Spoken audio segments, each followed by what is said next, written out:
Os ensinamentos budistas, eles surgem em diferentes níveis, de acordo com a disposição das pessoas. Então é importante a gente olhar esses níveis e entender qual abordagem que a gente está utilizando. Eu vou explicar por que a gente faz isso. Pelo seguinte, porque, por exemplo, quando nós ouvimos um ensinamento budista dentro de uma perspectiva que não é a perspectiva que funciona para nós, a gente pode pensar que o budismo não serve. Aquele remédio, naquela perspectiva, ele não funciona, nós vamos precisar ouvir outra coisa. Por trás dessa visão também tem um outro aspecto que difere frontalmente da nossa cultura, a cultura que nós estamos imersos.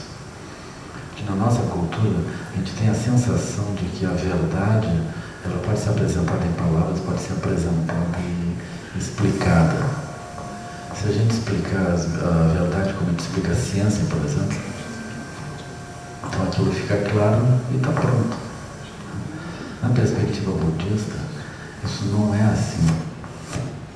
As verdades budistas, elas são todas do tipo que se chama assim paramitas.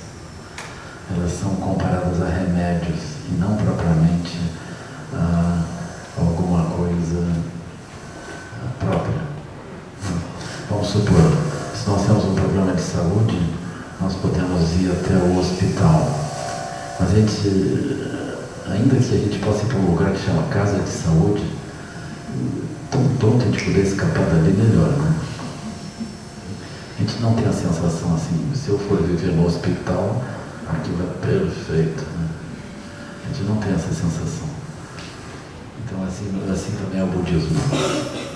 O budismo, os centros de são como casas de saúde. Então a gente vai lá, depois de tal tem que escapar quando pode. É assim. Ou seja, ali nós vamos encontrar remédios, vamos encontrar ajuda para nós recuperarmos a lucidez. Quando a gente encontra a lucidez, essa lucidez ela não está na dependência dos remédios. Por exemplo, se a gente vai para um hospital, a gente passa por alguma intervenção, toma alguns remédios. A gente aspira a se livrar dos remédios. Quanto mais remédios, melhor. A gente não pensa isso. A gente pensa quanto menos remédios, melhor.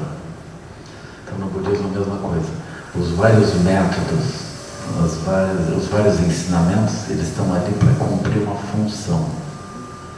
Essa função, ela diz respeito a recuperar a nossa condição de lucidez natural.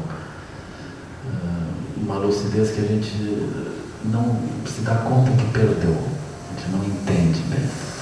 Então, como se nós tivéssemos, nessa perspectiva da doença, né, como se nós tivéssemos uma febre recorrente, que nós não sabemos a origem. E a gente pensa, isso é assim mesmo. A gente está acostumado agora, a gente usa isso como se fosse alguma coisa normal. Isso é muito profundo, isso é muito enraizado e nós nos identificamos. Às vezes, nas doenças, nessa faixa psi, as pessoas se identificam também. Elas ficam com dificuldade de se manifestar de outro modo porque elas já se ajustaram como frágeis, ou como passivas de explosões de raiva, vários sintomas, assim, ou depressivas. Elas têm dificuldade. Se elas não estiverem mais depressivas, talvez elas não sabem bem como que vão lidar com a vida, porque elas depressivas todo mundo apoia já, daquele certo jeito. Agora, se a pessoa se apresentar de um outro modo, ela vai ter uma dificuldade. Assim. Vocês vão encontrar também algumas vezes jovens até 40 anos, 40 e poucos anos, assim, adolescentes, morando com a mamãe, e também, eles, da porta do quarto para dentro da casa, eles estão meio perturbados, né? Da porta do quarto para dentro, eles estão sozinhos ali na internet, eles funcionam super bem por todo lado, eles funcionam super bem. Mas tem um tipo de relação que eles têm dificuldade. Né? Então nós temos essas coisas assim. Né? diagnosticou nossa situação, ele deu um nome para a doença. Em sânscrito significa dukkha. Todo mundo paciente de dukkha. Isso significa o quê? Nós temos um tipo de operação mental que dá problema. Não sei se alguém já desconfiou alguma coisa. Um tipo de operação mental. Essa operação mental, ela traduz uma experiência que é chamada samsara. Isso não é necessário que seja assim, mas ela, de modo geral, funciona desse jeito, né? Aí o budismo vem nos ajudando a encontrar o que está além do samsara, além de dukkha. O que é essa realidade além disso, né? E aí é assim, aí se diz, o Buda primordial ensina pela mera presença. Então o aspecto primordial da nossa vida, ele está presente em nós nunca perdemos, mesmo dentro do samsara, aquilo está intacto. Perfeito, todos os seres têm a natureza de Buda. Isso é assim. Se vocês quiserem um atestado, eu atesto, falando de tal, tem a natureza de Buda. Assino, bota um carinho, vocês levam na bota na parede. Tem natureza de Buda. Só que todo mundo tem, né? Inclusive os cachorros, os gatos. Então, chega assim, pulgas, né? Bicho de pé, tudo tem a natureza de Buda. O que não é muito, portanto, não vai nos distinguir assim, não. Mas eu tenho a natureza de Buda, e o bicho de pé diz, eu também. Fica mais ou menos assim. Mas a gente pode ouvir isso e aquilo fica um pouco estranho, pode não adiantar nada. Mas isso, o fato de que todos nós temos essa natureza de Buda, isso é o ensinamento do Buda primordial. Então isso vocês podem dizer, assim, se alguém achar que vocês são um monstro, vocês podem dizer, eu sou um monstro, mas eu tenho a natureza de Buda. Eu sou horrível, assim, eu tenho a natureza de Buda. Então isso a gente não perde, né? Agora, tem um segundo aspecto.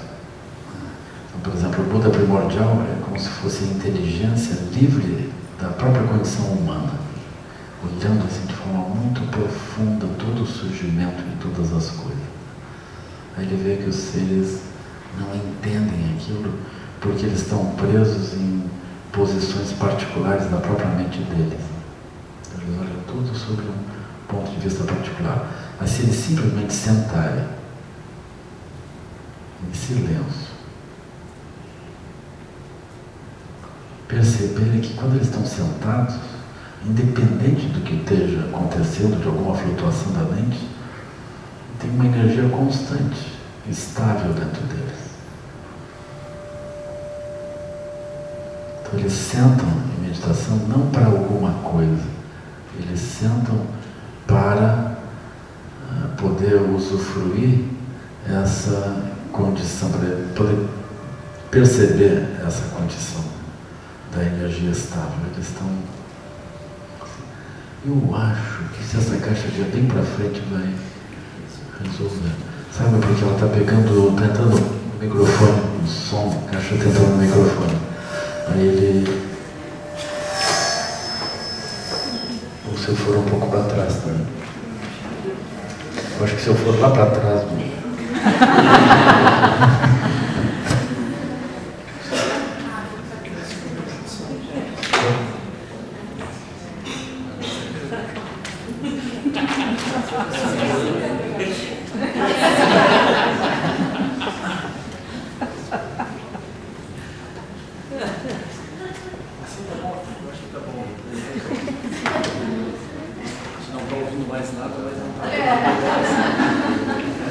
Alô?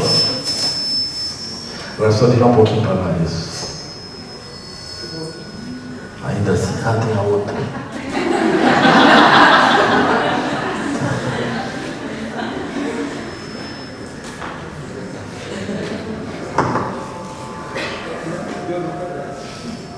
Se o cabo não alcança? Também não está mais para trás, né? Eu acho que isso resolve.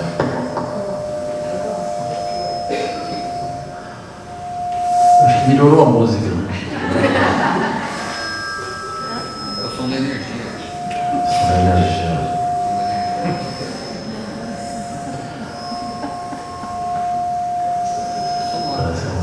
sonora da invasão galáctica.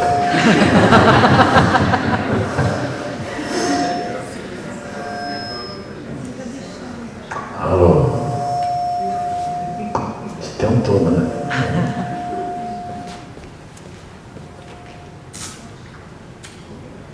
Alô? Alô? Eu rezei, né? Tive que dar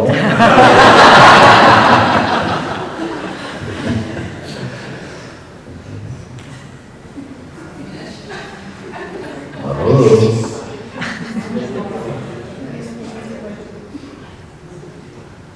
Agora eu já me perdi, não sei o que é que mas então aí eu estava lembrando, tem o Buda primordial e o Buda Amitabha. Então o Buda primordial, ele gera o Buda Amitabha. O Buda Amitabha é assim, ele dá esse ensinamento, você fica silencioso. Dentro desse silêncio tem uma energia estável. Você está aqui, silencioso. O silêncio não é tão importante.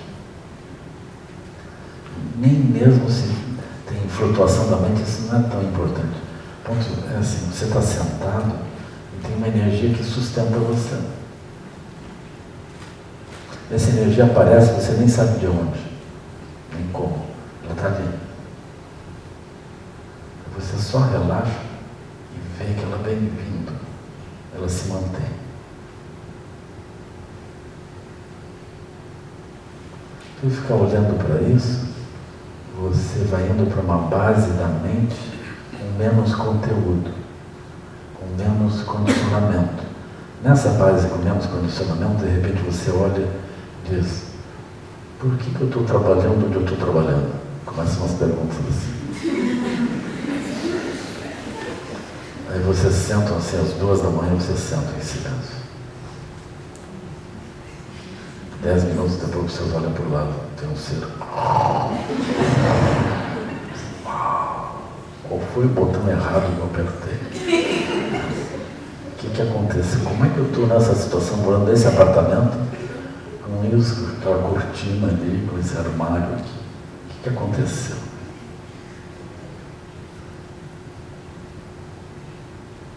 Aí a pessoa, na verdade, nada mudou. Mas ela está olhando de um ponto menos condicionado. Se a pessoa estivesse olhando no ponto condicionado, a pessoa senta às 2 da manhã, olha e volta, uau, mãe tem que levantar mais cedo um pouco para trocar as roupas de cama, para dobrar isso, para arrumar tal coisa, estou precisando pintar isso, trocar a cortina, arrumar. Esse é o ponto condicionado, né? Mas a pessoa de repente ela olha, uau, como que eu estou aqui? Ela pode começar a descobrir, então ela começa a se dar conta que tem muitas coisas automáticas funcionando. Ela não estava se dando conta daquele automatismo todo operando. E ela começa a olhar de modo original a sua vida. Isso por quê? Porque ela está indo para lugares com menos conteúdo, menos condicionamento. Isso vem do próprio silêncio. Então quem pratica shamatha vai encontrando isso. Mas a imensa maioria das pessoas não vão sentar. Os Budas não se frustram, né? Não tenho certeza assim, mas o Buda Amitabha, ele pensa, ainda que eu esteja ensinando o Buda primordial, que é o silêncio lúcido, as pessoas não estão vendo isso. Então é necessário gerar Chelenzig. Ele emana Chelenzig. Chelenzig, outro dia eu estava usando esse exemplo, não me ocorreu esse exemplo. O Buda primordial, nós temos que fazer um movimento para a gente se aproximar dele. Amitabha, eu tenho que fazer um movimento para me aproximar da meditação e fazer as práticas. Agora, Chelenzig é como se ele viesse até nós, né? Ele vem.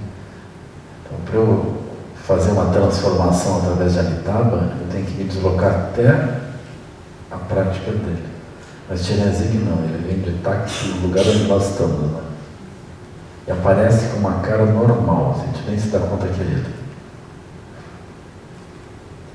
E a partir daquele contato dentro do mundo surge a nossa prática, surge o desafio da nossa prática. Então, Chelenzig, ele rege diretamente a vida cotidiana. É super bonito, nós vamos encontrar muitos exemplos de como que a gente pode gerar lucidez em meio ao cotidiano. E vão surgir também as perguntas desse tipo. Ok, eu tenho agora eu entendi alguma coisa. Como é que eu transformo minha própria vida cotidiana numa direção positiva? Como é que eu posso viver sem ficar simplesmente repetindo padrões condicionados e talvez inúteis? Como é que eu faço isso? Então esse é um pouco o contexto da conversa de hoje. Então vem Chelenzig. Chelenzig vai dar ensinamentos de acordo com o que ele encontra. Então, por exemplo, pode ser que ele encontre as pessoas no nível, ele dá um ensinamento naquele nível. Aqueles ensinamentos continuam sendo remédios. Então as pessoas tomam aquele remédio para depois se libertarem dos remédios. Esses ensinamentos são paramitas. Então, por exemplo, se as pessoas alcançadas por Chelenzig, elas estão no bloco -1. O bloco -1 é assim: elas exercem ações agressivas contra os outros, imaginando que aquilo é vantajoso para elas. Então, no budismo isso é considerado muito aflitivo. Né? Por quê? Porque as pessoas, quando fazem isso, elas ampliam os karmas e levam os méritos a zero. Então, esse é um critério, assim, né? Como é que está indo a nossa vida? A gente deve aumentar os méritos e diminuir os karmas. Isso é uma forma de nós considerarmos como que nós estamos andando dentro de um caminho relativo, o caminho de Chelenzig. Naturalmente existem os méritos absolutos. Todos nós temos a natureza de Buda. Se a gente puder encontrar isso, mesmo que a gente tenha feito muitos karmas, acumulado muitos obstáculos, a gente libera isso, a gente é capaz de ultrapassar esses obstáculos todos. Mas, de modo geral, quando nós estamos numa etapa mais de maior dificuldade, a gente não tem a possibilidade de acesso, nós não estamos conseguindo acesso ao aspecto primordial, nós vamos trabalhar no aspecto relativo. Então, no aspecto relativo, é crucial que a gente gere méritos e evite causar sofrimento. Então, o Buda vai dizer isso. O caminho budista é o que é? Trazer benefícios, evitar sofrimento, trazer benefícios, dirigir a própria mente. Esse é o caminho para quem está numa instrução condicionada. Está fazendo um caminho gradual, está em meio ao mundo. Então nós precisamos desse referencial super cuidadoso, assim, né? Ou seja, gerar méritos, não gerar karmas. Gerar ações positivas, não gerar ações negativas. Está certo que essas coisas elas não têm uma definição totalmente precisa.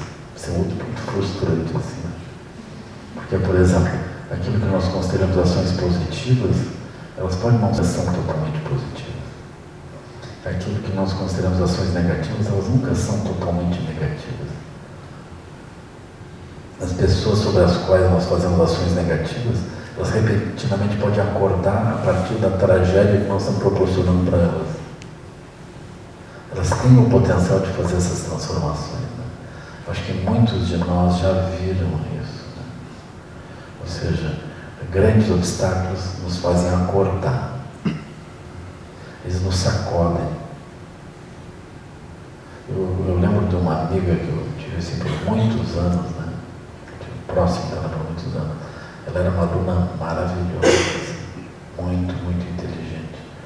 E ela teve uma vez que quando ela foi, na véspera da apresentação da tese de doutoramento dela, um dos professores que veio na banca disse: eu não vou aprovar a tese. Ela estava com a festa pronta. Acho que o churrasco da carne já estava comprado. Assim. Isso era uma coisa kármica. Assim. Mas Mas a festa estava pronta, cerveja e a carne já estavam prontas. Aí os amigos estavam convidados, é uma super vergonha para alguém que foi aluno laureado o tempo todo. Aí eu dizendo para ela, olha, relaxa, fica bem tranquila. Por quê? Porque a tua vida nunca mais vai ser igual. Então, essa necessidade de ser a pessoa que sempre vence, vai te livrar disso. Isso era um peso para ti. Agora tu vai aprender até a tua cara. E com ela tu enfrentar o que for. Tu não tem alternativa. Vai ter que fazer isso. Então, e foi isso que aconteceu. Ela cresceu. Então nós podemos crescer nos obstáculos. É assim. Nós temos esse recurso. Agora, a gente prefere ter uns trajetos mais tranquilos. Assim.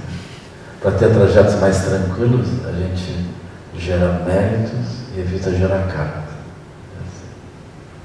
Nós podemos fazer essa transmigração, assim, fazer essa transmutação das dificuldades. Então, esse recurso a gente sempre tem.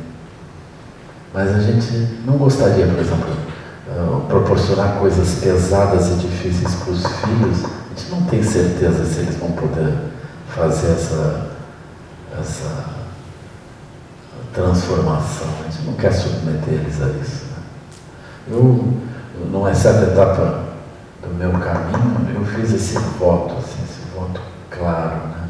Eu não vou utilizar um método de causar problemas para os outros como um jeito de fazer eles andarem no caminho. Eu vou fazer o contrário, eu vou sempre proteger, vou reduzir o sofrimento deles. Esse é meu voto. Eu tenho mestres e professores que podem usar os mais variados métodos. Eu não vou usar esse método. Eu não vou me transformar em objeto, não vou ficar utilizando esse processo de causar obstáculo para fazer o outro ultrapassar.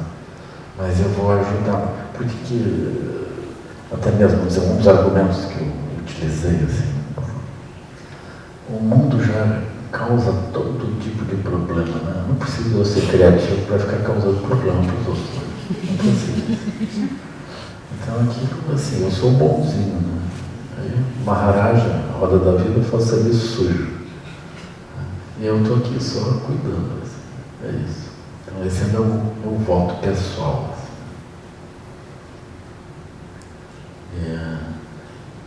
Assim, isso é gerar méritos, não gerar karmas. De modo geral, isso é uma boa coisa.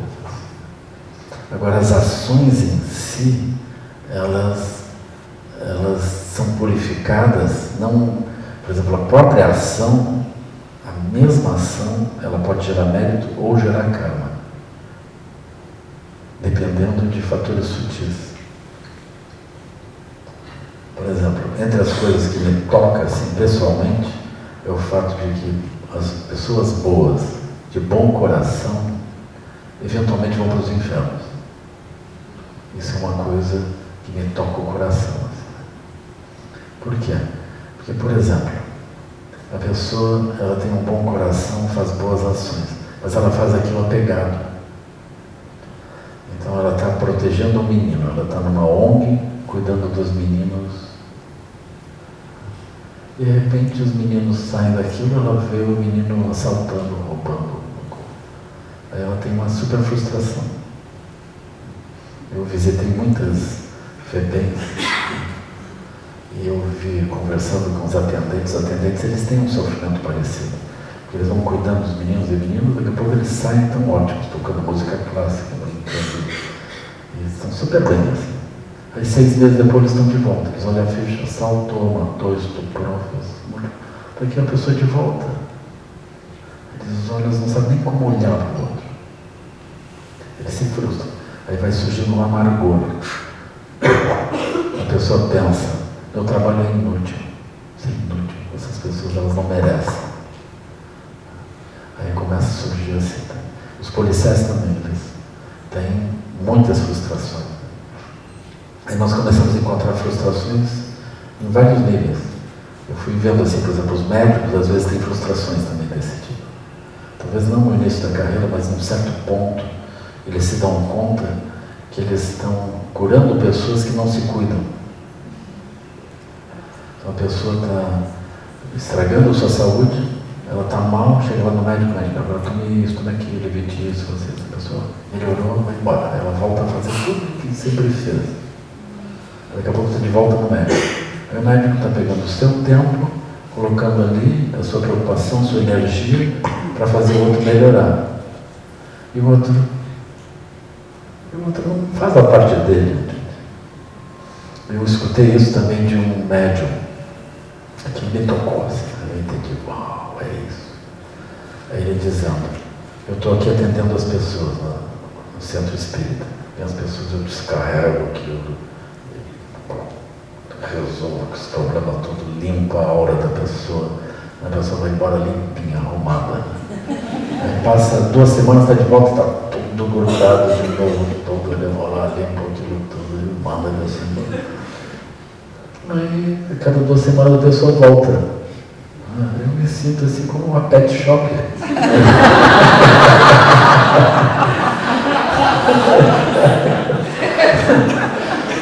Eu sou uma diarista. Você não resolve uma coisa, né? Isso não adianta. Então, aí dá um desânimo. A pessoa tem que fazer. É como, por exemplo, um médico de centro de tortura, né? Por exemplo, Guantanamo. Aí tem os médicos, tem uma equipe médica lá. Para quê? Para reanimar o pessoal. Passou do ponto. Mas em Guantanamo é assim, eles mergulhavam as pessoas até elas perderem a consciência. A pessoa morre várias vezes afogada. É um método interessante, assim, né? Não deixa marcas, né? Ele afoga a pessoa oleceu, aí tira da água, aí reanima, aí vai para o centro médico, arruma ele de novo, ele está bom, manda de volta. É assim. Então, aí o médico ele começa a pensar, o que eu estou fazendo aqui, né? Acho que vou embora. Aí eu vi isso também, a Cruzeiro Velha reclamando, né? Os médicos da Cruzeiro Velha. Tem alguns lugares que eles estão atuando, eles encontram as pessoas, o próprio governo tortura e joga aquelas pessoas. Aí os médicos vão lá, pegam eles, arrumam tudo. Daqui a pouco o governo vai lá, pega de novo e leva. Aí o médico pensa, o que eu estou fazendo, né? O que eu estou fazendo aqui? Então pode ocorrer isso, né? Tem outras coisas que me tocam assim, tem um bom coração, mas aquele bom coração ele é abusado, né? Ele é abusado. E a pessoa tem um pouco de apego.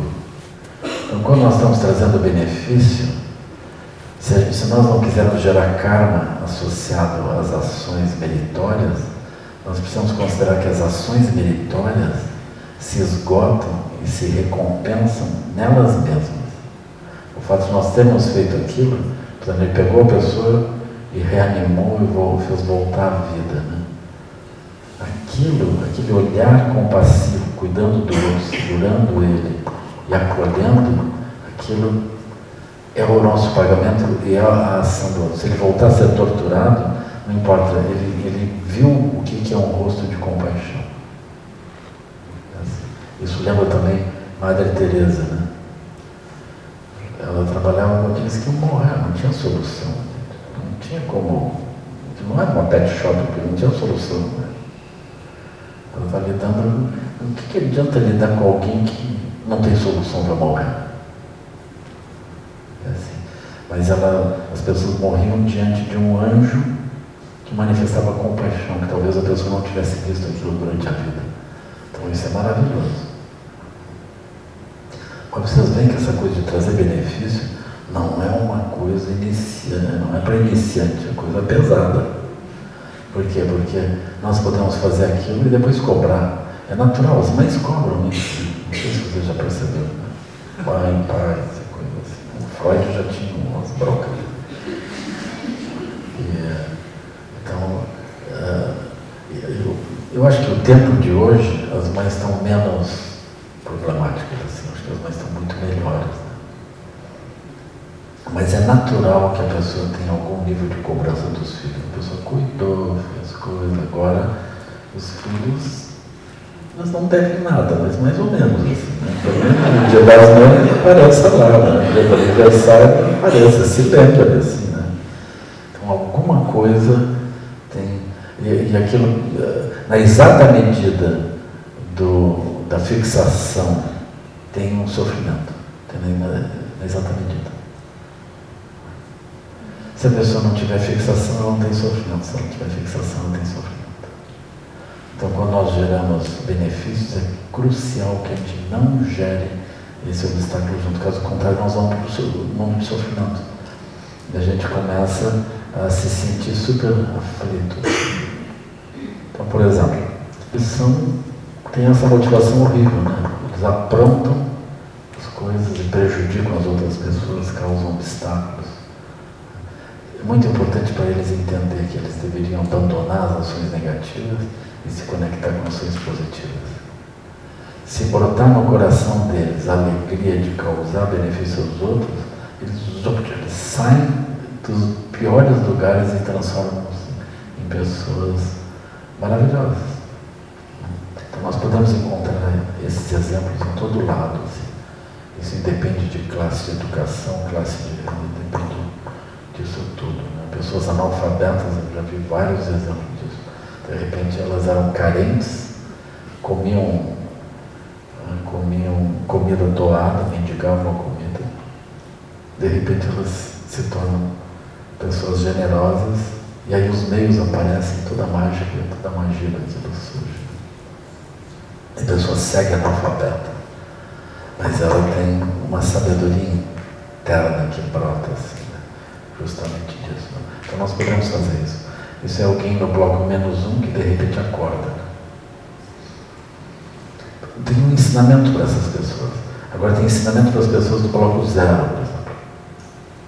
Pessoas do bloco 0, elas aspiram à harmonia, à estabilidade, à paz, aspiram a melhores salários, a previdência social, seguro, né? Seguro-desemprego. Então elas têm uma sensação de que seria melhor que a vida fosse mais estruturada, tivesse mais apoio do Estado ou das condições ao redor, e elas buscam uma condição melhor. Então esse é o bloco 0. Assim. Então as pessoas do bloco 0, elas precisam também gerar méritos, não gerar karmas. Se elas conseguirem fazer isso, a vida delas melhora muito.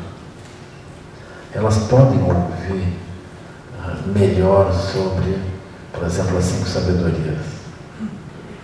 Elas podem ouvir que a vida delas vai melhorar se elas conseguirem olhar os outros do mundo dos outros.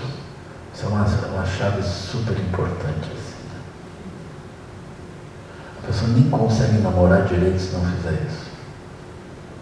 Eu não entendo essa coisa de namoro, né? Mas vocês podem imaginar assim, por exemplo, a pessoa olha para o outro, né? Se a pessoa olhar para o outro como um recurso afetivo, é mais ou menos como nós olhamos para a natureza, né? A gente olha para as montanhas e vê minérios, olha para o mar, olha e vê pesca. Por exemplo, a gente tem o Ministério da Pesca. Não é o Ministério do Peixe, né? É o Ministério da Pesca. O peixe já morto, né? A gente não está pensando assim, nós queremos um equilíbrio. Por exemplo, o Ministério do Meio Ambiente, ele é algo que diz respeito à saúde geral, mas ele se transforma num Ministério de Legislação e Punição e multa, né? Uma coisa assim, de vigilância. Agora, por exemplo, nós podemos olhar para o mar e ver petróleo também. A gente pode olhar para os vários lugares e vendo os recursos. Nós podemos olhar para as pessoas e ver recursos humanos. Estou precisando de uma pessoa para tal coisa.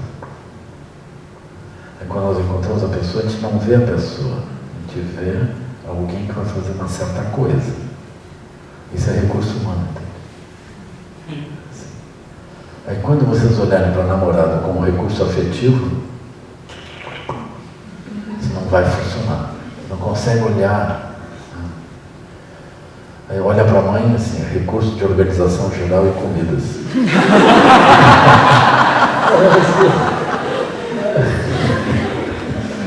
E recursos para situações extremas assim também funciona.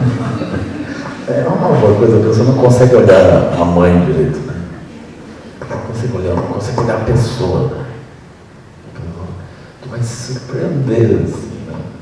Então tem essa dificuldade. Então, o nosso olhar, ele pode ser amplo ou pode ser estreito, né? Como é que a gente vai ampliar a visão? A gente precisa ver o outro no mundo dele. Vocês vão testar agora, segundo domingo, né? Acho que é o próximo. Segundo domingo, Dia das Mães. De modo geral, as pessoas têm mais sensibilidade para as mães do que para os pais. Não sei porquê. Dia dos pais, a pessoa ganha lenço, meia, cueca, gravata, uma camisa. É assim, uma coisa super criativa, né? Uma caneta, lápis, lapiseira, chinelo, roupão.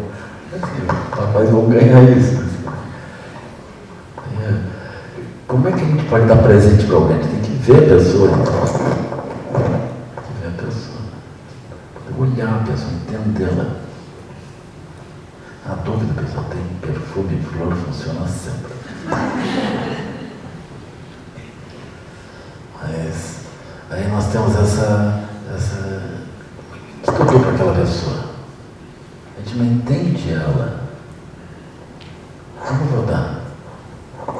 Pergunta para o ministro da Pesca, o que ele vai dar para os peixes? Ele, como para os peixes? Eu não vou dar nada para os peixes, só quero pegar eles. É uma coisa assim, gente. Então isso não vai funcionar. Nós estamos vivendo uma dificuldade, assim. Por exemplo, com relação à água, né? Agora a água começa a se tornar escassa. É estranho, né? Porque a quantidade de água do planeta é a mesma, né? Que eu saiba, assim, né? Ninguém está exportando água para a Lua. E agora começou a ficar escasso. A água é a mesma. Ainda assim, como ela sobe e desce, a água limpa, que é o que nós precisamos, ela desce com uma certa quantidade. Então esse fluxo de água, que enfim vai se movimentar nos rios, etc., ele é igual. E se a gente começa a demandar mais e mais, nós vamos encontrando essas dificuldades. Além do mais, a gente não só demanda, como nós poluímos. Então a água poluída já não serve para nós. Nós mesmos poluímos. Né? Mas a gente tem a sensação, eu quero pegar mais. A gente não está olhando. Se tivesse o Ministério da Água, ele talvez estivesse pensando em como aumentar as bombas e os canos, alguma coisa assim, como o Ministério da Pesca, como pegar mais peixe. O Ministério da Água, como pegar mais água. Mas tem um momento que as pessoas elas precisam se dar conta. Se eu quiser água, eu preciso proteger o ciclo da água. Se eu quiser peixe, eu preciso proteger o ciclo do peixe. Vamos pensar assim. Se eu quiser uma namorada feliz, vamos proteger o ciclo da felicidade doméstica. Assim, que é uma boa coisa, inteligente, isso, a vida melhora. Então isso significa que a nossa visão pode se ampliar. Se eu olhar o outro como um predador, olha, é muito estreito. Melhor gera méritos. Né? Se a pessoa tem um olho de predador, e com esse olho ele olha a sua própria vaca, produtor rural. Assim. Eu lembro uma vez que eu andava nessas regiões assim, que eu vivi por lá, aí os alemães diziam, uma vaca como um armário. A gente só tira o que põe. Profundidade. Assim. Mas aquilo era isso, assim, né? Para eu tirar alguma coisa dela, eu tenho que alimentar. Então eu cuido dela, alimento ela me dá um leite. É uma coisa, é o processo dos méritos também. Só que é mérito relativo, né? Ele está com o olho de leite e queijo. Então ele não olha a vaca, ele olha leite e queijo. Assim. Mas tudo bem, ele já entendeu mais ou menos que para ter leite e queijo, ele precisa movimentar aquilo de forma um pouco mais ampla. Então, assim nós vamos ampliando a visão, ampliando a visão. Nós precisamos gerar méritos, ampliar, proteger os seres. Na medida que nós protegemos os seres, aí tudo começa a fluir melhor. Assim. Então isso é a base do bloco zero. Você quer que as coisas funcionem? Olhe em todas as direções e semeie boas coisas. Proteja e cuide para tudo fluir bem. Então essa é uma coisa. Isso realmente funciona. Se vocês estão quebrados, desempregados, com dificuldade, né? Vocês têm uma paradinha e pensam, eu tenho a capacidade de trazer benefício para alguém? Vocês vão chegar à conclusão que tem. Sempre podem. Vocês podem, no lugar onde vocês estão, vocês olhem em volta e comecem a ajudar as pessoas que estão ali. Comecem a ajudar a mãe. A mãe é que sempre, vocês dão um, ela dá 10. É sempre assim. Ainda fica emocionada. Eles olham lavar a louça um dia, aquilo transforma a vida. Chega em casa, a louça lavada, aquilo seco, guardado nos armários, tudo fora de lugar, mas tudo bem, fora de lugar. Mas aí a mãe acha aquilo super emocionante, ver o filho, que maravilha. Então, onde vocês estiverem, se vocês forem capazes de causar benefício, aí as coisas se resolvem. Lá no SEB Caminho do Meio, de modo geral, é um lugar difícil da pessoa entrar, né? Porque a pessoa precisa ali para ir para lá, morar na área do SEB mesmo, a pessoa precisa estar no programa,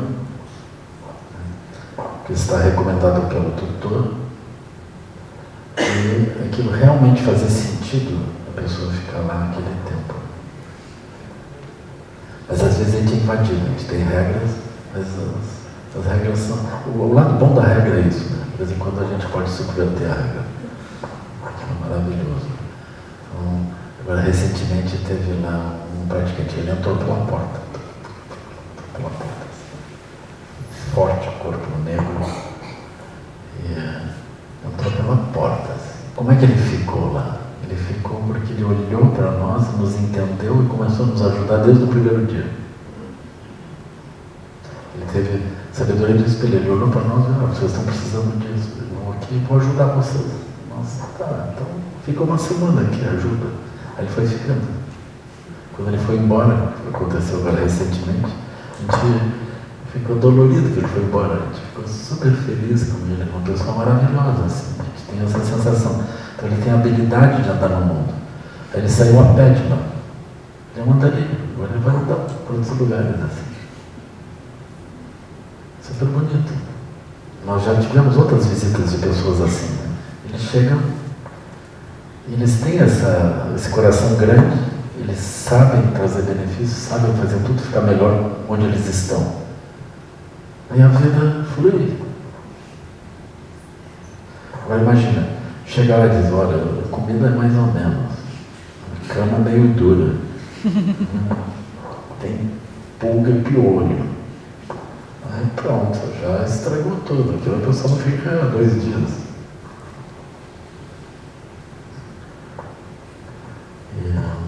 Então essa capacidade, por exemplo, de, dentro do bloco zero, de gerar mérito, super importante. Assim. Isso em si mesmo delineia a vida. Se a pessoa não quiser fazer escolhas, ela simplesmente vai trazendo benefícios, porque as portas vão se abrindo.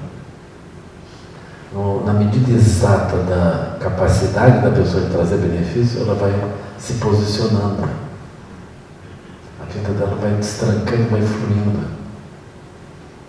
Mesmo os aspectos financeiros, se a pessoa tiver aspirações assim, de trabalho remunerado, ou tiver alguma coisa, alguma aspiração desse tipo, se ela tem a capacidade de gerar méritos, aquilo vai funcionar. Vai funcionar. A pessoa tem boas ideias sobre coisas que ela poderia fazer que funcionariam, sempre ela vai encontrar um meio de pessoas ajudarem ela para ela poder investir, transformar aquilo num negócio, fazer funcionar por um tempo. Isso sempre acontece. Agora, vamos supor que a pessoa não está no bloco 0 apenas, ela está no bloco 1. O bloco 1 é um pouco mais interessante. Assim. No bloco 1, a pessoa, por exemplo, ela já se deu conta que a normalidade é uma situação muito passageira. Né? Por exemplo, a morte existe. Né? A morte existe. Outro dia eu estava lembrando de uma história, não sei, de um templo todo construído com ossos. E aí tinha uma placa que dizia: nós, ossos, que aqui estamos, pelos vossos esperamos.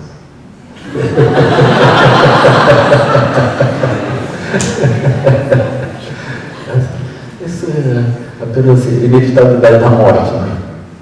Nós nascemos, nós morremos. Esse é um ponto assim. Aí nós estamos no bloco 0. Bloco 0 é de que? Harmonia, felicidade, equilíbrio, saúde, vida longa. E a gente não tem muita vontade de visitar um templo esse, né? E saber que os ossos estão esperando os nossos. Né? A gente não está assim, não acha isso muito interessante. Mas pela Santa a gente descobre que as pessoas nascem, vivem e morrem. A gente não vai chamar as crianças e dizer: pessoal, é o seguinte, todo mundo nasce, vive e morre. Vocês, ó. Ai, estão olhando pensando que o papai vai morrer, mas vocês também.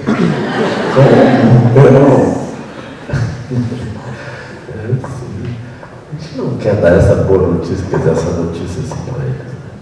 Não acho isso interessante. A gente vai escamoteando, essa coisa de morte só para o avô, né? É só para os velhos. Assim. Você não se preocupe. Isso não vai acontecer, com certeza. Então a gente vai escamoteando. Dentro do bloco 0, é assim. Aí se tem um tio que virou, tio esse que tem um problema, não se preocupe, isso não é nada. Ele aprontou, ele está meio perturbado. Então a gente considera tudo exceção. Né? É doença, morte, loucura. Aí tem uma tia que é médium, é baixa, é santo, ela fala com uma voz, ele baixa a coisa, começa a dizer coisas, né? Aí aquilo também, a gente acha aquilo meio difícil assim, de explicar. Então vamos deixar essa tia de lado. Assim. Isso é uma loucura, alguma coisa lá que não entendo. Aí tem muitas áreas que a gente tenta nem olhar. Assim. Eventualmente a gente também não olha as religiões. Né? Olha as religiões, não olha. Meditação também é uma coisa meio perturbada. Essa coisa do budismo que é estranhíssima. A pessoa se vestir de saia, de barba e saia, é estranhíssimo. E aí tudo muito estranho, assim,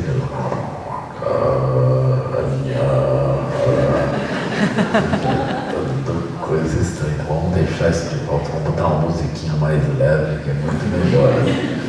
Então esse é o diálogo entre o bloco 1 e o bloco 0. O bloco 1 ele descobre que tem coisas estranhas no mundo. Né? Não vou nem falar dos OVNIs, né? Porque o meu departamento é outro. Assim. Mas aí a gente descobre que tem algumas coisas estranhas. Eu acho que tem algumas coisas bem interessantes entre as coisas estranhas. Assim. Mesmo a normalidade ela já é muito interessante. Né? Ela pode abrir. A gente começa a estudar história, é muito interessante. Assim, né? Começa a estudar diferentes civilizações, diferentes povos, como que eles se organizaram, como é que aquilo tudo funcionou. Aquilo eu acho interessante. Né? A gente começa a estudar filosofia psicologia. Aí nós estamos entrando no bloco 1, a partir do bloco 0, que é a normalidade. A normalidade é assim, eu vou trabalhando, pagando minhas contas, indo para a praia, namorando, andando de bicicleta, andando para cá, para lá, tá tudo bem, assim, né? Eu vou um pouco ao shopping, um pouco isso, nada excepcional, nada assim, muito grandioso, mas tudo bem, assim, estou feliz. Esse é o bloco 0. No bloco 1 a pessoa vai descobrir um pouco de filosofia, um pouco de psicologia, um pouco de loucura, um pouco de hard rock. Vai ver. É alguma coisa. A pessoa começa a investigar coisas mais amplas. E ela descobre que tem problemas não resolvidos.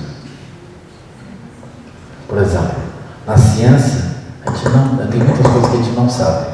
E tem outras tantas coisas que a gente pensa que sabe, e de tanto em tanto descobre que não era assim. Então, se a pessoa começa a trabalhar com a história da ciência, a pessoa vê coisas muito interessantes. Que a gente tinha crenças de um tipo, depois tem crenças de outro tipo, depois tem crenças de outro tipo, que nunca se resolve. Então, isso eu acho interessante, assim, de a gente olhar a história do conhecimento e ver a história do conhecimento sempre se transformando. A história sempre se transformando. Eu acho isso super interessante. Cientistas com aquela mente de cientistas, ainda assim eles pensam coisas que não são, né? Eu acho super interessante isso.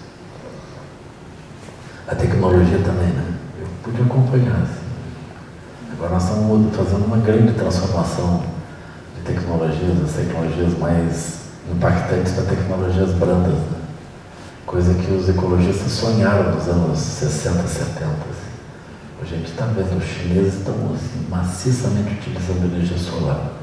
Mesmo aqui no Brasil, em alguns lugares a gente pode optar, não, eu acho que eu não vou conectar na rede, eu vou botar um coletor solar e isso supre minha casa.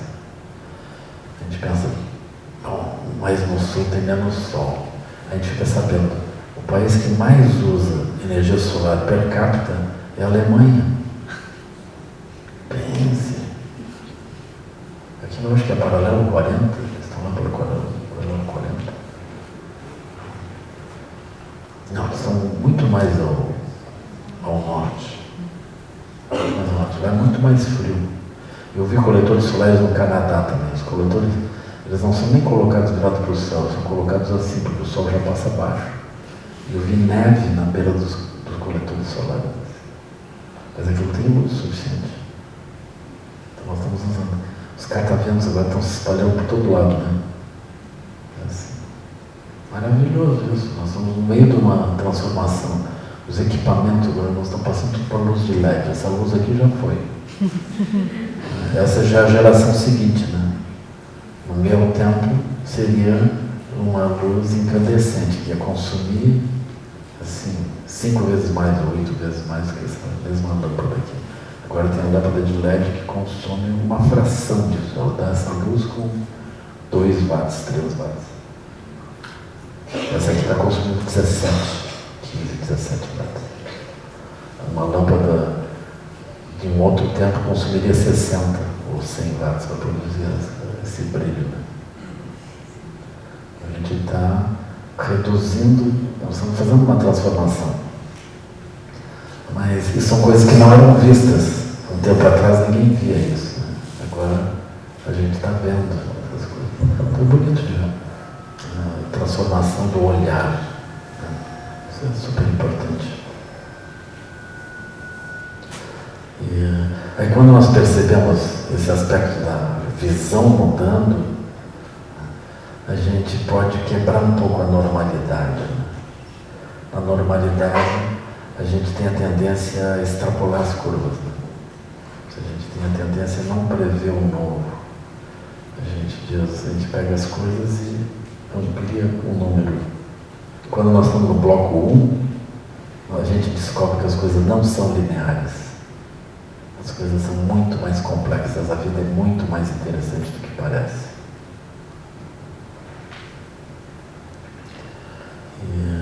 Então, nesse ponto, a gente começa então a aprofundar coisas. A gente começa a ler muitas coisas. Né? Agora nós estamos num tempo também maravilhoso, assim, né? A gente tem uma ideia, deixa eu ver. Tal coisa, escreve ali para o Google.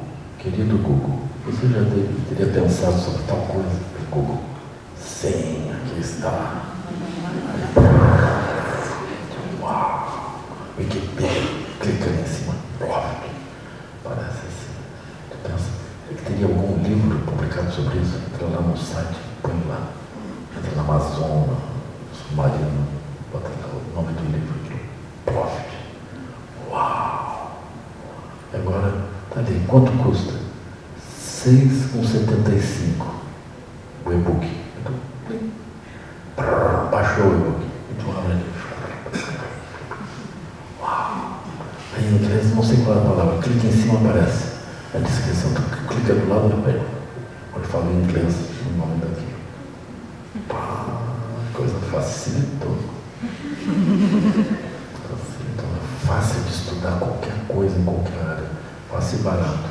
Vocês podem também fazer essas bibliotecas, assim, pode ter no computador, no iPad, uma biblioteca vastíssima. Paga R$15 por mês, te associa uma biblioteca. Aí tu pode tirar qualquer livro. Tu tem, instantaneamente fazer assim, tu tem uma vastidão de biblioteca. Imagine isso numa escola, né? Tem 3 computadores, cada um, ou 5 computadores, cada um acessa uma biblioteca vastíssima. Qualquer pesquisa, ele estaria, tu pode ler os livros todos. E dançou do tempo que a gente tinha que botar metros e metros de livros. Os cupim.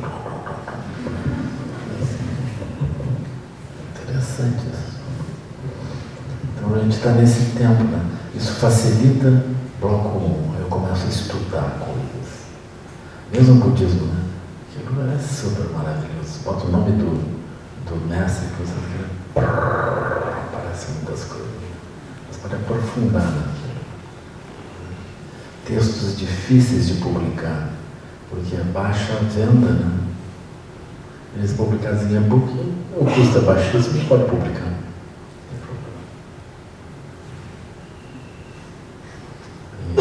Aí o YouTube, né? Que quer olhar aqui, ela pode olhar, tem muitos ensinamentos, muitas coisas, qualquer área que vocês quiserem, vocês botam lá, entra, pronto, aparece. Agora tem no YouTube tem essa moda, todo mundo que sabe fazer alguma coisa, bolo de banana com milho. Escreve lá, bolo de banana com milho. Como fazer o bolo de banana? Você pega essa forma, olha aqui como é que eu fiz, peguei essa forma, montei, botei no forno, ficou maravilhoso, bolo de banana com milho. Assim, qualquer coisa está ali. Super bonito. Então esse é bloco 1. A gente descobre que a vida ela é ampla, ela é super interessante. Muita gente estudou. Inclusive esses temas complexos, assim, do dia que a gente vai, depois que morre, o que aconteceu, como é que isso, como é que aquilo. Aí a gente pode aprofundar essas questões. Tem grandes mestres de diferentes tradições que falaram coisas super profundas sobre a origem do universo, sobre o funcionamento da mente, está tudo lá. E a gente pode começar a estudar. Aí nós estudamos bloco 1. Então é muito importante gerar méritos como ajudar as pessoas a andarem nisso, ajudar a oferecer os ensinamentos. E a gente também pode estudar sobre como manter a saúde, como comer direito, como não adoecer, como que a gente cura bicho de pé. Bota lá, bicho de pé, entra. Bicho de pé é chamado tunga, que tem uma coisinha que entra por não sei o que, depois tu tira ele assim. E pronto, e cura. Tu não precisa de um médico agora, pergunta pro Google. Doutor Google, como que eu curo tal coisa? Aí ele vai lá e diz assim, direitinho.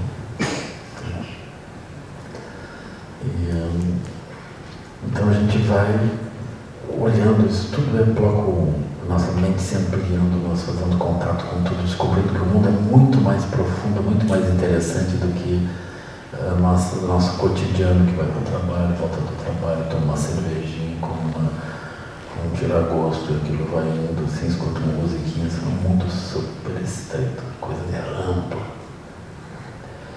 Aí nós descobrimos essas questões amplas também. As questões, o que acontece dentro da meditação, o que é a nossa mente, onde é que a gente vai, de onde é que a gente foi, de onde é que a gente vem, o que acontece no sonho, na morte, na meditação, o que é isso, né? Então a gente começa a olhar essas coisas profundas. Aí nós vamos estudando. Lá pelas tantas, a gente entende, uau, isso é assim. E eu gostaria de então avançar e adquirir tais habilidades e tais coisas. Aí nós estamos entrando no bloco 2, treinamento.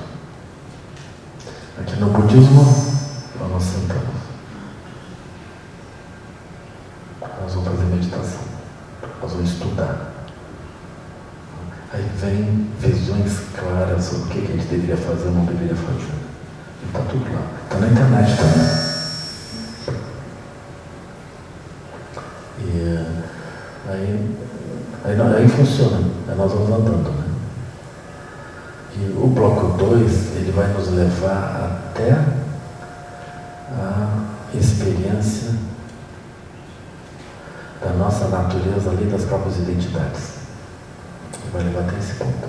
Nós vamos entender a nossa natureza como alguma coisa muito mais ampla do que as nossas identidades, os nossos funcionamentos usuais. Assim. A gente vai descobrir isso. Né? Assim. Então tem esse bloco onde a gente tem esse treinamento. Aí tem muitos métodos sobre o que fazer aí dentro. É natural também que quando nós estamos no bloco 2, surge uma pergunta, mas com isso, como é que eu pago minhas contas? A pessoa está treinando, fazendo retiro, etc. Tudo tem solução. A solução é sempre gerar méritos. Né? Então, por exemplo, se vocês estão avançando no caminho da meditação, do estudo, é crucial que vocês, onde vocês estiverem, também tragam um benefício para os outros. Aí a vida funciona. Nós temos um laboratório disso no SEB. É um laboratório disso. Hoje eu tenho vários bons alunos também ajudando outras pessoas e com isso eles conseguem andar, conseguem funcionar. O exemplo do Buda sempre foi esse, o exemplo de mendicância. Né? O Buda era um mendicante. O tijolo é o processo financeiro, econômico financeiro do Buda. Botar o tijolo. Igual. Às vezes ele fazia assim. Mas de modo geral não fazia assim, é só. Ele vai dizer, bom, isso não é tempo do Buda, hoje isso passou totalmente. Continua. Esse é o processo do mérito, né? Se não tem mérito, não ganha. Eu acho isso maravilhoso, sabe? Para um centro funcionar de fato e não degenerar muito rápido, é melhor que ele funcione desse modo, que é o ensinamento do Buda, sabe? Porque como é que funciona assim? Se a pessoa está causando benefício, sempre vai ter alguém que vai apoiar. Se a pessoa começa a aprontar, as pessoas param de contribuir, param de ajudar. Então eu acho isso super útil.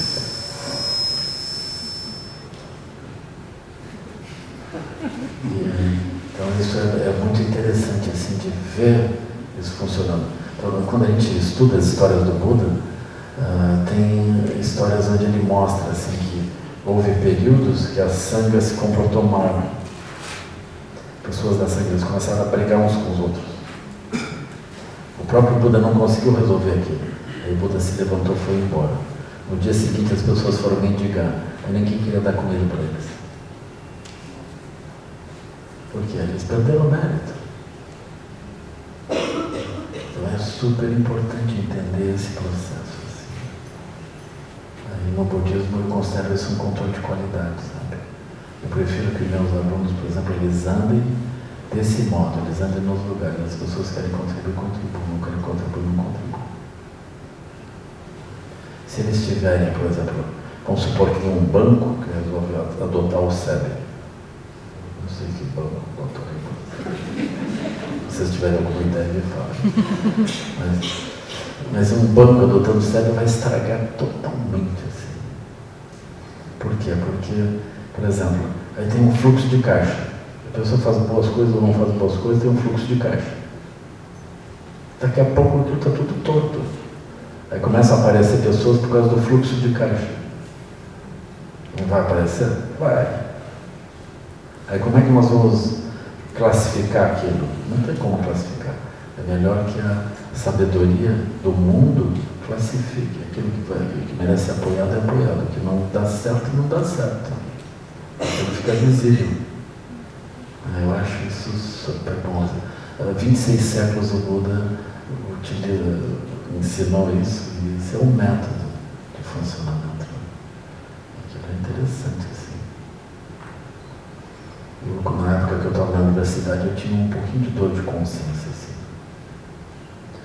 Porque dá certo que eu trabalhava, eu gostava de fazer aquilo, gostava dos meus alunos, gostava de dar aula de física, de ampliar a visão, falar de filosofia, gostava daquilo.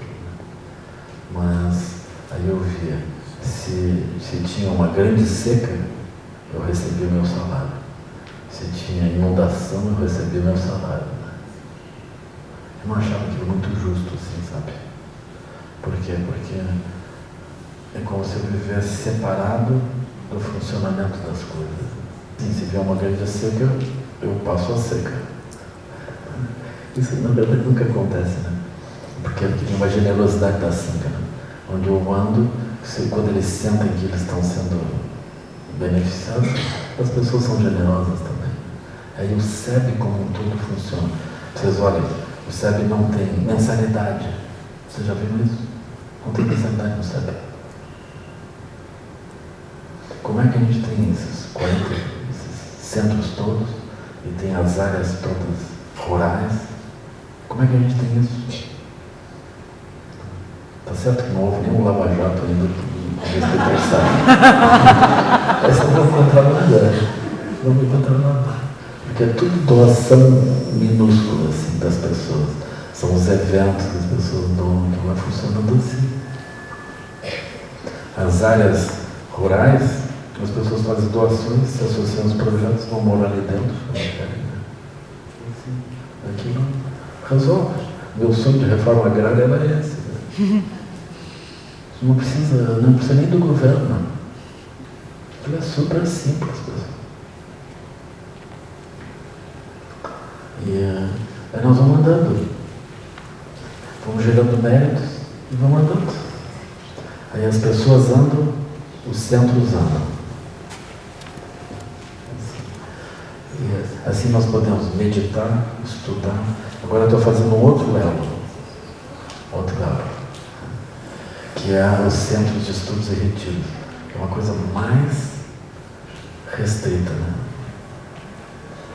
Então, por exemplo, vários dos meus alunos vão morar nesse lugar, eles vão morar em retiro, essencialmente. Essa é a vida deles, assim. Isso não quer dizer que todos têm que fazer isso, não é assim.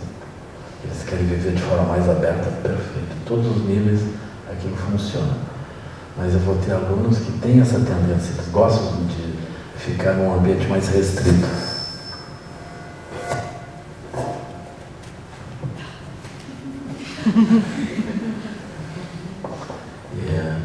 Então, nesse ambiente mais restrito, eles vão estudar e meditar. É como se eles estivessem sempre em retiro, estudando e meditando.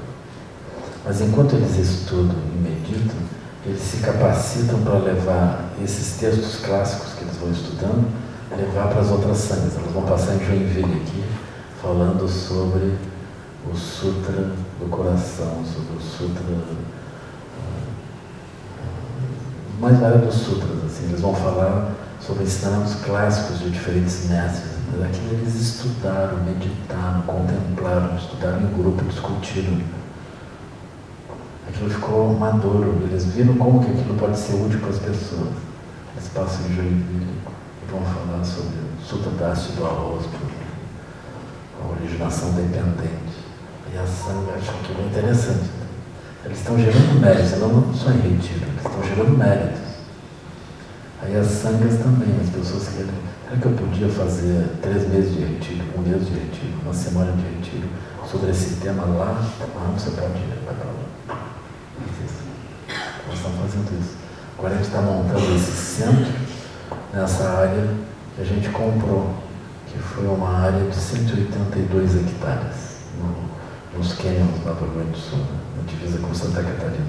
É super bonito. E a Mata Atlântica, assim, intacta, floresta por tudo, né? A gente não vai cortar nada, só vamos botar as cabanas de retiro no meio daqui. Tem quedas d'água grandes lá, é muito bonito. Então nós vamos fazer esse centro de retiro lá.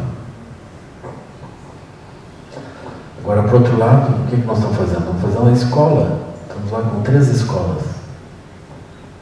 As crianças estão... É uma outra coisa cuidar das crianças, entende? É outra forma de gerar méritos. A gente fica super feliz de fazer isso. Aqui em Canarinha, Santa Catarina, aqui pertinho.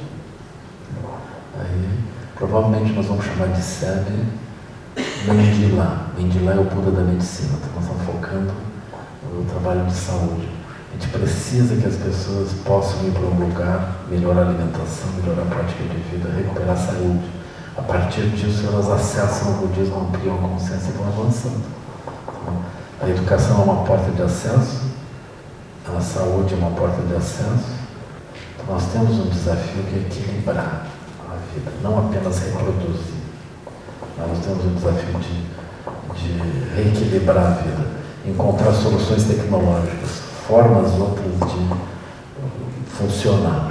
Na medida que a gente aprende a fazer isso é super útil. A vacuidade é o fato que as coisas não são rígidas, elas podem ser refeitas. Nós temos essa mente luminosa que pode refazer as coisas. Então, o budismo ele vem falando da vacuidade e luminosidade. Nós vemos que as coisas elas não são fixas. Se a gente diz o mundo é horrível, isso é uma falha. Ou seja, eu estou olhando para o mundo de uma forma rígida, o mundo não está nem pronto. Como é que vai ser horrível? Então nós estamos constantemente refazendo as coisas, elas surgem e cessam. Nós podemos criar uma direção positiva.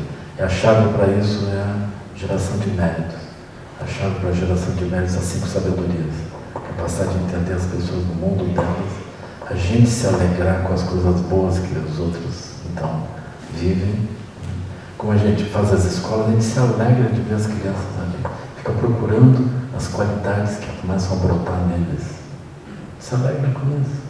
A gente caminha para dentro do céu e vê os pássaros que não fogem de nós, os animais que não fogem de nós, a gente fica feliz. Porque eles estão ficando pacíficos. A gente se admira disso.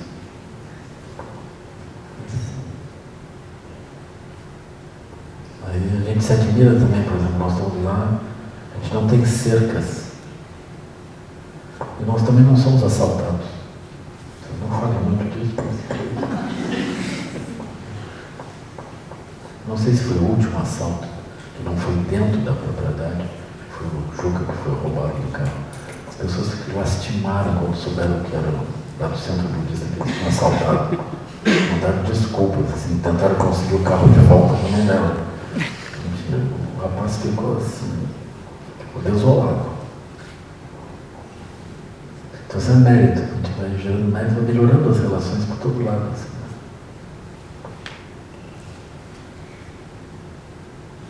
Isso, a vida vai fluindo. A gente encontra um obstáculo, a gente olha para as coisas e vê elas como fixas, como boas ou ruins. Elas não são assim. A gente vai mudando o olhar, vai dando nascimento positivo. E as coisas são móveis, são criativas, são passíveis disso. Eu agora olhei para o relógio, passou o tempo, né? Eu queria agradecer a vocês, mas vou dar um tempinho para alguma pergunta que vocês têm.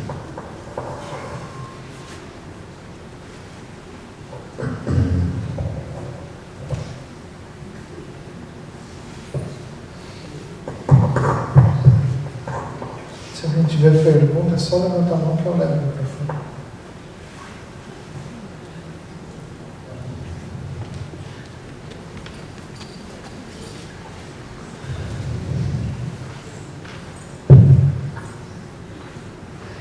Esses níveis que tu falou, de 0 e 1, eles estão de acordo cronologicamente? Ou... Não. Não. Vocês não precisam começar menos 1 e passar para o 0. Pode começar no 2, no 3, no 4, que eu nem falei o 3 e 4.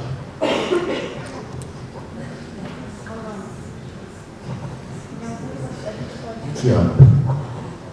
Conhece a Camila aqui? Oi. A gente, na verdade, assim, a gente sempre está num bloco específico, 0, menos 1, 0, ou a gente pode estar transitando entre os blocos, sabe, em determinados aspectos da vida. Isso. De acordo com as bolhas, né? A gente está numa bolha, aquela bolha é um bloco. Aí, às vezes a gente até se lembra de outra bolha. Eu não sei como é que eu estou aqui agora, mas eu estou com esse problema, né? É assim, isso acontece. Então, pode. Mas a gente vai uniformizando, a gente vai trabalhando e aquilo vai se ajeitando. Assim.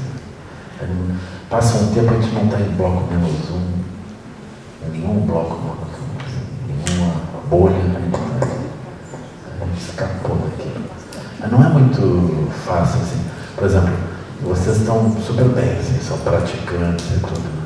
Mas aí alguma coisa acontece, né? Vocês são assaltados, por exemplo. Pode ser que vocês vão para o bloco menos 1, assim, mas por um tempo. Né? De matar, de estrangular o outro, de picar, assim, de fritar. Pode acontecer, você tem uma recaída, né? Pode dizer, eu não deveria pensar isso, mas eu penso de um lado. Mas aí vai passando. Entre as coisas que no budismo tibetano a gente considera super importante, é o tema da morte aqui que eu estou trazendo. Por quê? Porque a maior parte das coisas que diz respeito a nós, ela não dialoga bem com a morte, né?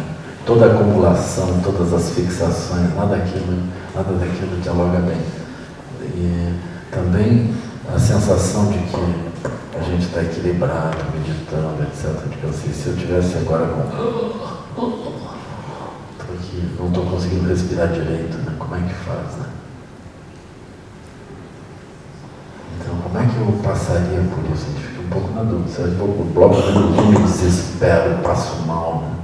Então, agora que eu estava em Florianópolis, teve um praticante que me falou que ele tinha um amigo dele um conhecido, né?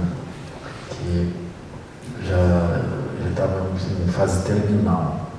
Ele pediu ajuda, a família pediu ajuda. Ele telefonou para mim, eu tenho várias sugestões, assim, como ajudar. Mas era uma pessoa que estava com... Ela ia morrer com insuficiência respiratória. Câncer de pulmão, assim. Que não tinha solução. Super difícil. Os médicos disseram, ele tem que tomar morfina. Ele não vai resistir, ele vai começar a ficar muito agitado, agoniado, vai passar super mal. Mas esse praticante, ele foi introduzindo a meditação, acalmando o outro, e o outro não tomou morfina e não se angustiou. Aí quando ele se aproximou da morte, como o praticante me falou, ele morreu como um passarinho, assim, calmo. Parando, morreu. Daí eles fizeram as práticas todas, usaram Prajnaparamita. Quando eles encerraram, alguns minutos depois, ele abriu os olhos, olhou para a esposa e aí morreu. Aí ele olhou para a esposa disse, não devia voltar. Aí, ok, eu volto. É interessante isso. Eu fiquei super feliz, né, de ver esse resultado. E essa pessoa que morreu não era um praticante. Aí ele acompanhado, a mente dele se acalmou, né? Viveu. Eu, de modo geral, também estou sempre equilibrado, exceto engrenais. Alana, boa noite. Como que a gente faz para ajudar alguém que tem medo de morrer? Que vai morrer, mas que entra no reino dos infernos só de pensar que vai morrer.